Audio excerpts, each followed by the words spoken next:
વાઘની વાર્તા। એક સંન્યાસી એક જંગલમાં ગયા। તેઓ વૃક્ષ નીચે ધ્યાન ધરવા બેઠા। વૃક્ષ ઉપર એક કાગડો અને બગલો ઝઘડતા હતા, એટલે સંન્યાસીને ધ્યાન ધરવામાં વિક્ષેપ પડતો હતો। સંન્યાસી ગુસ્સે થઈ ગયા અને એમણે માત્ર એક જ વિચાર કર્યો કે આ કાગડો અને બગલો બળીને ભસ્મ થઈ જવા જોઈએ। સંન્યાસીનું ત્યાગમય જીવન અને ધ્યાનની એકાગ્રતા હોવાથી એમની પાસે અપાર શક્તિઓ આવી ગઈ હતી।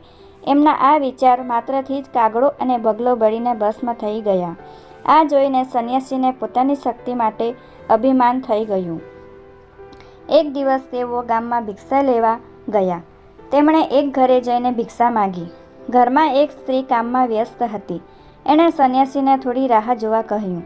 થોડો વધારે સમય રાહ જોવી પડે એટલે સંન્યાસીને ગુસ્સો આવી ગયો।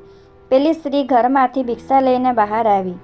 એણે સંન્યાસીને કહ્યું કે એમના માટે આવો ગુસ્સો કરવો યોગ્ય નથી અને દરેક વખતે પેલા પક્ષીઓ બળી ગયા એવું ન બને। સંન્યાસીને ખૂબ જ નવાઈ લાગી કે આ સ્ત્રીને જંગલમાં બનેલી ઘટનાની કેવી રીતે ખબર પડી। સંન્યાસીએ સ્ત્રીને એની આવી શક્તિ વિશે પૂછ્યું। એ સ્ત્રીએ કહ્યું કે તે ખૂબ જ સમર્પિત થઈને એના કુટુંબની સેવા કરે છે। તે નિષ્ઠાપૂર્વક એના કામ કરે છે અને ભગવાનની સેવા કરતી હોય એવી રીતે ઘરડા સાસુ સસરાની સેવા કરે છે। આથી એને આવી શક્તિ મળી છે। એ સ્ત્રીએ સંન્યાસીને એક વ્યાધ કસાઈ પાસે જઈને થોડું જ્ઞાન મેળવવા કહ્યું।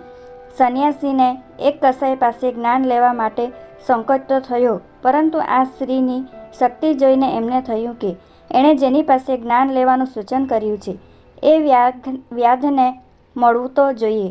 સંન્યાસી વ્યાધને ઘેર ગયા ત્યારે એ માંસ કાપતો હતો। આખા ઘરમાં વાસ આવતી હતી। સંન્યાસીએ વિચાર્યું કે આવો ઘાતકી માણસ કેવી રીતે જ્ઞાન આપી શકે। વ્યાધે સંન્યાસીને કહ્યું કે તને ખબર છે કે પેલી સ્ત્રીએ એમને અહીં મોકલ્યા છે। એણે સંન્યાસીને થોડી રાહ જોવા કહ્યું। સંન્યાસી ખૂબ જ નવાઈ લાગી કે આ વ્યાધને આ વાતની કેવી રીતે ખબર છે। વ્યાધ સંન્યાસીને એના ઘરમાં લઈ ગયું અને થોડી રાહ જોવા કહ્યું। એણે એના ઘરડા મા બાપને સ્નાન કરાવ્યું, ખાવા આપી, દવા આપી અને એમને સૂવા માટે પથારી કરી આપી। પછી એ સંન્યાસી પાસે આવ્યો। સંન્યાસીએ વ્યાધને આત્મા બાબતે અને અન્ય ઉચ્ચ કક્ષાના જ્ઞાન બાબતે પૂછ્યું। વ્યાધે સંન્યાસીને ઘણો જ સુંદર ઉપદેશ આપ્યો, જે વ્યાધ ગીતા તરીકે જાણીતો છે। વ્યાધે સંન્યાસીને કહ્યું કે કોઈ પણ કામ ખરાબ નથી।